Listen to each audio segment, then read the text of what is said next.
Crime report India में आपका स्वागत है। सोमवार को मोहाली के इंटेलिजेंस दफ्तर में धमाके के मामले में कुछ नए पहलू जुड़ते जा रहे हैं। सूत्रों के हवाले से खबर आ रही है कि इस हमले को लेकर खालिस्तानी आतंकवादी संगठनों पर शक है। आशंका है कि आतंकी संगठन अपनी मौजूदगी दर्ज करवाने के लिए इस साजिश को रच सकते हैं।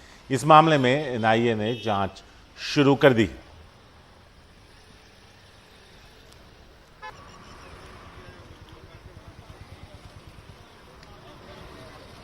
यहाँ आपको बता दें कि ये हमला कल 7:45 बजे के करीब हुआ है और इसको लेकर के अब जांच की जा रही है। कई लोगों को गिरफ्तार किया गया है। करनाल से 4 खालिस्तानी आतंकवादी गिरफ्तार किए गए हैं और इधर कई ऐसी घटनाएं हुई हैं जिसे आपस में जोड़कर देखा जा रहा है। मुकेश सिंह सेंगर हैं हमारे साथ इस बारे में ज्यादा बात करने के लिए। मुकेश, क्या अपडेट्स हैं ताजा?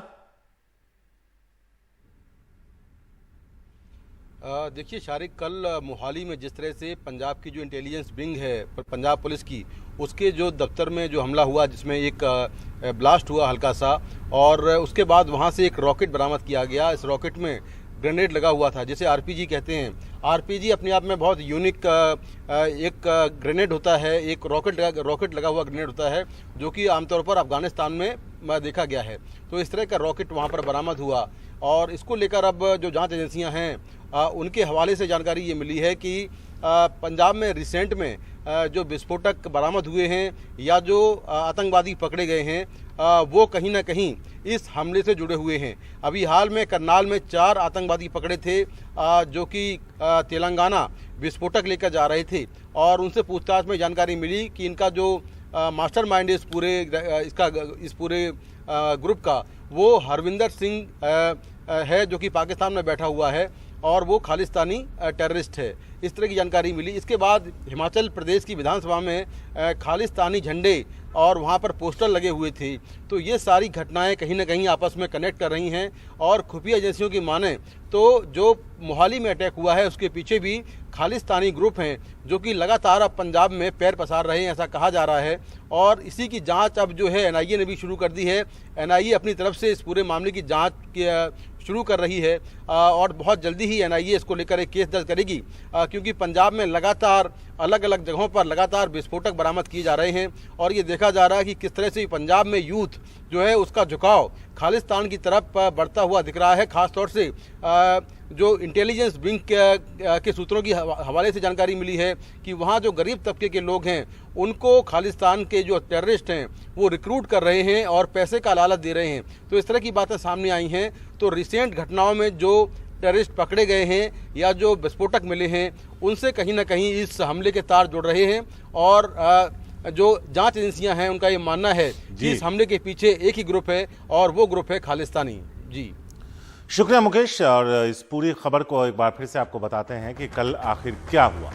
कल देर शाम करीब 7:45 बजे पंजाब के मोहाली इंटेलिजेंस ऑफिस में धमाका हुआ। यह धमाका आरपीजी यानी रॉकेट प्रोपेल्ड ग्रेनेड से इमारत के बाहर से किया गया। जो आरपीजी दागा गया वो इमारत की 3री मंजिल की खिड़की से टकराया, जिससे वहां कुछ नुकसान हुआ। इस धमाके को छोटा बताया गया है। इस पूरे मामले की जांच वरिष्ठ अधिकारी और एफएसएल की टीम कर रही है। अब एनआईए भी इसकी जांच में जुड़ी है। इस मामले में मुख्यमंत्री भगवंत मान ने डीजीपी से बात कर घटना की पूरी जानकारी ली है। मुलाकात के बाद भगवंत मान ने कहा कि शक के आधार पर कुछ लोगों को हिरासत में लिया गया है और कुछ लोगों की तलाश की जा रही है।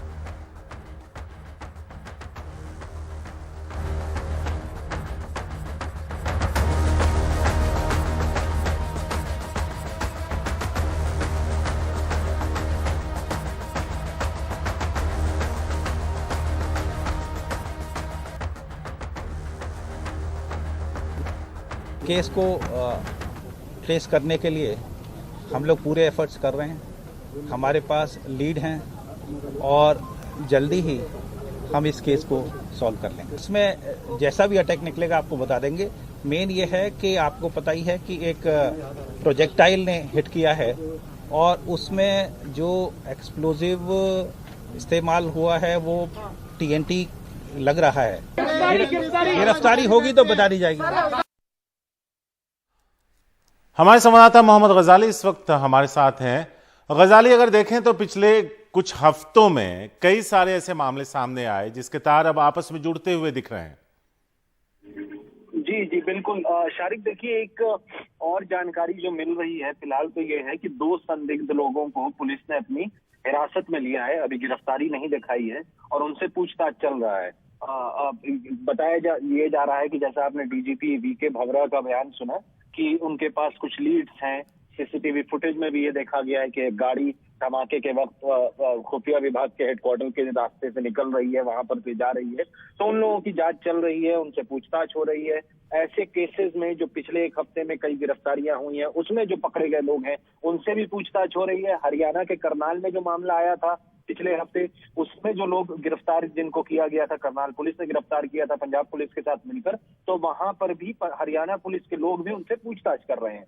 लेकिन एक और भी फाइंडिंग है, एक और भी कह सकते हैं कि पंजाब पुलिस की इंक्वायरी में ये बात सामने आई है पिछले कई आतंकी मसलों को सुलझाते हुए कि ये जो लोग इन मामलों में संलिप्त होते हैं या इन मामलों में इन्वॉल्व होते हैं, अब वो कोई आइडियोलॉजिकली खालिस्तान या किसी आइडियोलॉजी के लोग नहीं है।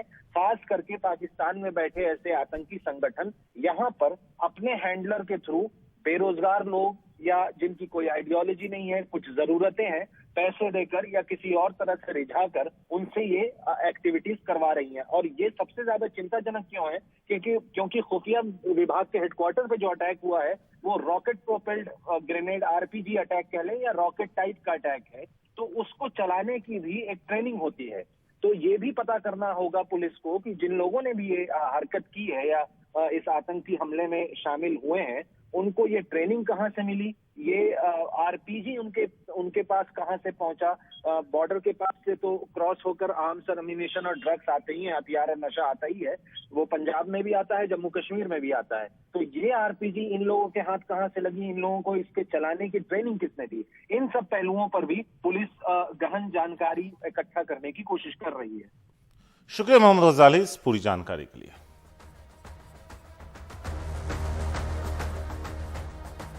दिल्ली के बाद पंजाब पुलिस पर राजस्थान में अपहरण की एफआईआर दर्ज की गई है। ये नामजद एफआईआर डीएसपी, एसएचओ सहित 14 पुलिसकर्मियों के खिलाफ दर्ज हुई। ये मामला अपहरण कर एनडीपीएस के झूठे मामले में फंसाने का है। पंजाब पुलिस पर आरोप है कि अफीम की बरामदगी के एक मामले में एक युवक को कोटा से पकड़ा और होशियारपुर से उसकी गिरफ्तारी दिखाई। ये एफआईआर बूंदी निवासी निर्मल सिंह ने कुन्हाड़ी थाने में दर्ज करवाई है और अपने बेटे हरनूर सिंह का अपहरण कर पंजाब ले जाने और झूठे केस में फंसाने के आरोप लगाए।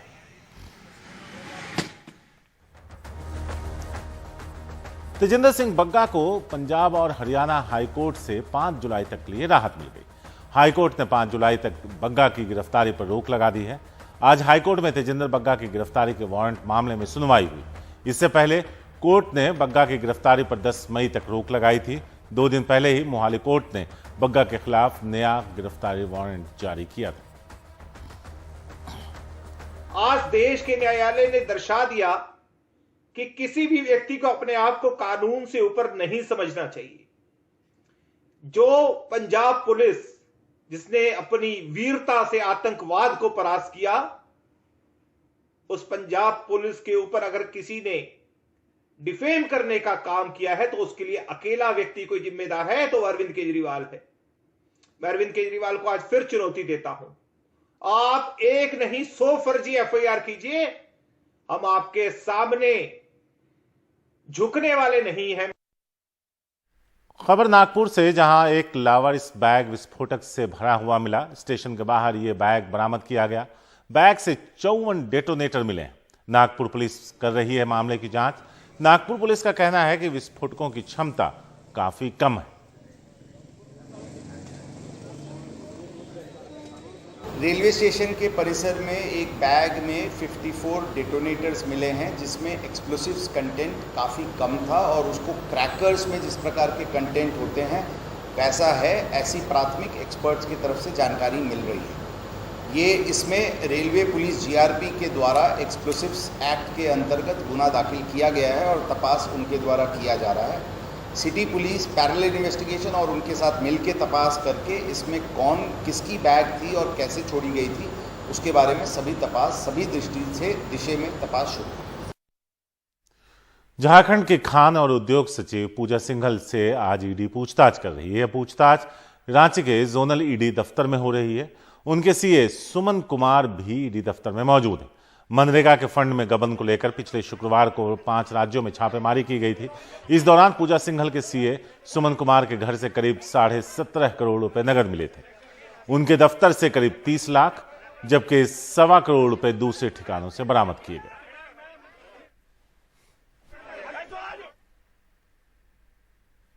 मनीष कुमार है हमारे साथ इस बारे में ज्यादा बात करने के लिए। मनीष, अगर देखें तो अब इनके ऊपर भी गिरफ्तारी की तलवार लटक रही होगी पूछताछ के बाद। देखिए, पूजा सिंघल के यहाँ से भले ही पूजा सिंघल का एक बड़ा ही डूबियस सर्विस में उनका ट्रैक रिकॉर्ड रहा है, लेकिन जो ईडी की छापेमारी हुई थी सारिक, तो उस समय उनके घर से ऐसा कोई कैश उनके यहाँ से रिकवर नहीं हुआ था। हाँ, लेकिन जब उनके अकाउंट को खंगाला गया तो अब तक जब से वो सेवा में आई हैं और अब तक उनके सारे सैलरी के पैसे को जोड़ा गया, और लेकिन उससे भी कहीं 1 करोड़ से अधिक जो है उनके खाते में वो राशि वहां पर पाई गई। तो अब ईडी पूछताछ कर रही है कि आखिर ये राशि कहां से आई। और कई सारी कंपनी हैं जिसमें सुमन कुमार जो हैं, जो चार्टर्ड अकाउंटेंट हैं, उनके द्वारा कई सारी कंपनियां बनाई गई हैं, जिसमें पूजा सिंघल के कई रिश्तेदार भी उसमें साथ ही साथ बोर्ड ऑफ डायरेक्टर हैं। तो ईडी का कहना है कि जब तक इन लोगों को आमने सामने बैठाकर पूछताछ नहीं की जाती है, और साथ ही साथ ये जो करीब 19 करोड़ रुपया जब्त हुआ है, इस 19 करोड़ रुपए का असल मालिक कौन है, इसके बारे में ईडी एक बार सबको आमने सामने बैठाकर पूछताछ करना चाहती है। और साथ ही साथ आज पूजा सिंघल के जो पति हैं अभिषेक झा, जो आपको मालूम हो सारिक कि एक वहां पर डायग्नोस्टिक सेंटर था, उस डायग्नोस्टिक सेंटर को उन्होंने एक state of the art nursing वहां पर नर्सिंग होम बनाया हुआ है। और ये माना जा रहा है कि उसकी कमाई को, जो काली कमाई होती है, उसके द्वारा वो जो है वो नर्सिंग होम वो एक तरह का फ्रंट है और उससे पैसे को वाइट किया जाता है। सारी तो एक तरीके से अगर देखें तो मनरेगा के फंड में घोटाले का आरोप है मनीष, और मनरेगा के बारे में हम सब जानते हैं कि हाशिए पर जो लोग हैं, जिनके लिए 2 वक्त की रोटी एक जंग है, ये उनके लिए स्कीम थी और उनके पैसों का गबन। मनरेगा का जो घोटाला था वो 2007-8 का मामला था। वो मामले में एक बड़ा रोचक तथ्य यह है कि उस मामले में जब उनको आरोपी बनाया गया तो उनके खिलाफ उनको दोषी पाया गया था, तो एक विभागीय जांच हुई थी। और उस विभागीय जांच की जो सबसे बड़ी बात थी कि जो उनके कंडक्टिंग ऑफिसर थे 1991 बैच के एपी सिंह, उन्होंने उनको क्लीन चिट दिया था। लेकिन उसी मामले में जब क्लीन चिट उनको दिया गया तो उस समय की कार्मिक सचिव और जो ग्रामीण विकास विभाग के जो प्रधान सचिव थे, उन दोनों ने कहा कि नहीं, इस पूरे मामले को फिर से जांच कराई जानी चाहिए। लेकिन तत्कालीन मुख्य सचिव राजबाला वर्मा ने उनके इस मामले में उनको एक तरह से बचाया, और जो रघुवर दास की सरकार थी उसके बाद उन्होंने भी जो मुख्य सचिव की अनुशंसा थी उसी को माना, और उनको एक तरह से फिर प्लम पोस्टिंग देने का जो दौर है वो शुरू हो गया। तो जो पूजा सिंघल आज अगर हैं आरोपों के घेरे में, तो उसमें न केवल हेमंत सोरेन की सरकार बल्कि पूर्व के रघुवर दास सरकार भी कहीं ना कहीं उनसे भी सवाल पूछा जा रहा है। तारिक, शुक्रिया मनीष, विस्तार से इसके बैकग्राउंड और पूरी खबरों पर रोशनी डालने के लिए आपका शुक्रिया।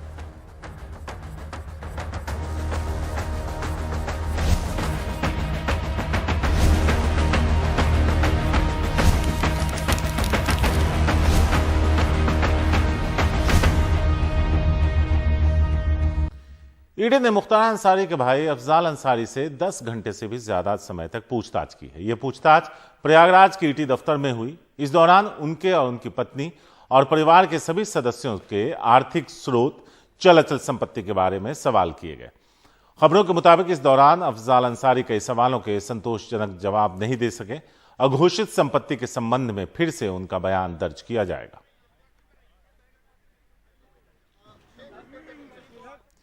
वेस्ट दिल्ली के सुभाष नगर इलाके में कार सवारी पर फायरिंग करने के आरोप में स्पेशल सेल ने एक आरोपी को गिरफ्तार किया, जिसका नाम पारस उर्फ साहिल है।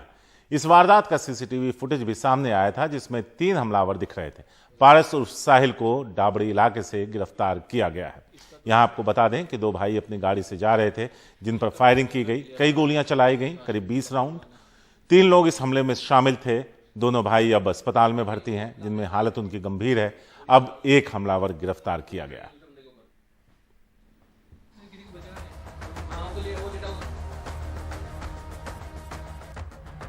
क्राइम रिपोर्ट में आज इतना ही। मुझे दीजिए इजाजत। नमस्कार।